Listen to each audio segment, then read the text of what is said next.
In this bulletin, cases increase on Malolo Island. Thompson being sued by Professor Alwalia. From the studios of FBC Suva, Atera Lendua. Good afternoon, Fiji. There are now 17 COVID-19 cases on Malolo Island after 15 people tested positive on Wunimbaka Malolo Island.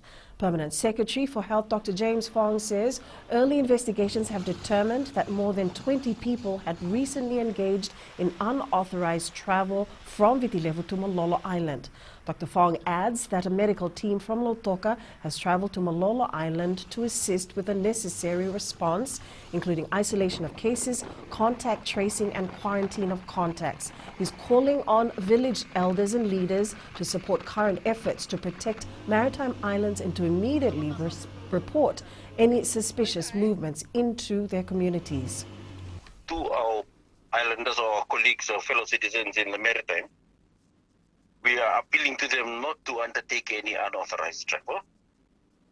We appeal to them for patience, to let us walk through the protocols that we have done. We realize that it is difficult. However, adherence to the protocols does mean that they are preventing severe disease and death on the island. Meanwhile, about 2 villages on Malolo Island are in lockdown following the confirmation of new cases. Solevu village headman Matthew Dhama says Fijians who have tested positive are currently in isolation at a provided facility with strict monitoring by both the traditional leaders and health officials. A medical team from Lautoka have traveled to Malolo Island to assist the on-site medical team with appropriate response, including isolation of cases, contact tracing and quarantine of contacts. We have imposed a total lockdown. We don't want the virus to spread across the island. We are not receiving any visitors until further notice, and the Turangani Koro must be notified should there be any essential movement. University of the South Pacific Pro-Chancellor Winston Thompson and 2 others are being sued for defamation by USB Vice-Chancellor Professor Alwalia. FBC News has been reliably informed that the lawsuit has been filed in the Nauru Supreme Court. When questioned, Thompson says since he is being sued in his capacity as the USB Pro-Chancellor, the university is responsible to defend its position. For this reason, Thompson says the matter has been referred to USB's legal advisors. Thompson says they will be making legal arguments about how the case will be filed in Nauru by a person who is not a permanent resident. He stressed that most of the allegations made happened in Fiji, adding that if the case is to have any validity, it should be done in the Fiji court system. The other 2 that are sued are believed to be media outlets. We will have more on this story later today. Prime Minister Vorenge Bainimarama received $30,516 from Energy Fiji Limited earlier this week. Bainimarama says such assistance will certainly help the country towards containing the COVID-19 pandemic. The contribution is part of an initiative by their employees to assist Fijians who have been affected by the pandemic. The fundraising drive was divided into 2 rounds, with the first round seeing the staff collecting $20,000 and the second round adding another $10,000. Sydney's health systems are on the verge of collapsing under the COVID strains. 5 major hospitals have shut their doors to new COVID patients.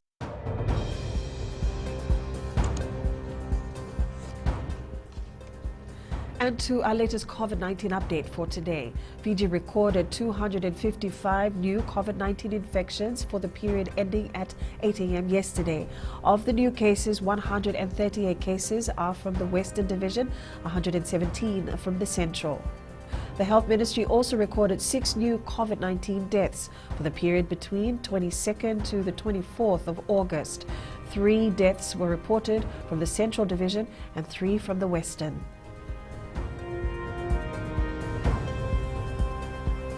Fiji has recorded 44,675 cases since April this year. There are now 19,107 active cases with 24,908 recoveries in total. The COVID-19 death toll now stands at 457.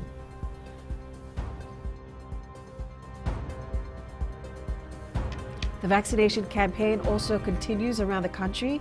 In the latest update, 549,764 or 93.7% of the population have received their first dose of the AstraZeneca vaccine.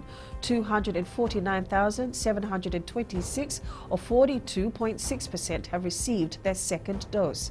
The 5 most vaccinated areas include Ba Rewa Nandrongai Naitasiri, which are now 100% first jabbed, and then Nandi.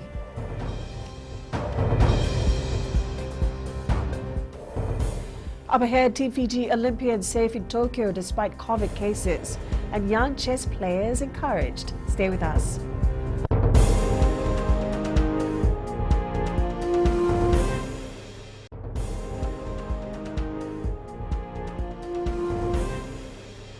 Welcome back. Team Fiji para-athletes Inosi Matea and Yosefo Rakesa are safe in Tokyo after recent reports of an athlete testing positive for COVID-19 inside the Paralympic Village. Matea and Rakesa attended the opening ceremony on Wednesday night, which was also attended by the infected athlete. Matea says daily testing rounds are being done and all results have come out negative. We get regular testing. Yesterday's testing came out negative. I'm not sure about today's testing. The cancellation of the East Asia Pacific qualifiers has not dampened the spirits of the Fiji cricketers. Despite the global pandemic affecting most international tournaments, the national side has another qualifying event in the pipeline next year. In its bid to make it to the 2023 International Cricket Council World Cup, there will be a qualifying event scheduled for 2022 and 2023 for both the men's and women's side. Cricket Fiji Acting Chief Executive Sitiveni Rokoro says for now, the squad members have been advised to conduct individual training. It was confirmed last week that they have cancelled the World Cup qualifiers due to be held in October. This is due to international travel safety. Fiji Chess Federation is trying to encourage development of chess players from a young age. This following the recent World Chess Olympiad saw 2 under-18 chess players as part of the successful Fiji team that topped Pakistan and Oman over the weekend. Fiji chess player Tayone Sikiwo says learning chess at a young age is being encouraged by the federation. It's much easier, as we all know, it's much easier as a child, as a younger person, to pick up these mental concepts. It gets a bit tougher as you get older. So that's one thing that's working in favor for our younger players.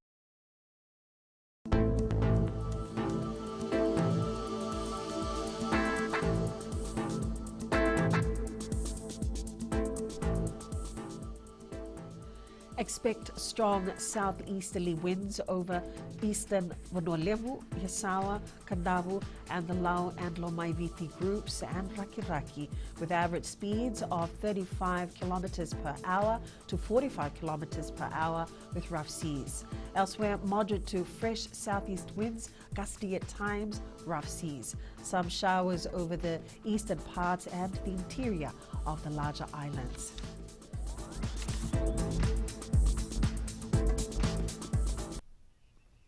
That's FBC News Now. Join us again for our 1-hour major bulletin at 7 p.m. And be sure to download the FBC app to access the latest in news, sports, and live radio broadcasts from any of our 6 FBC radio stations. You stay safe. Good afternoon.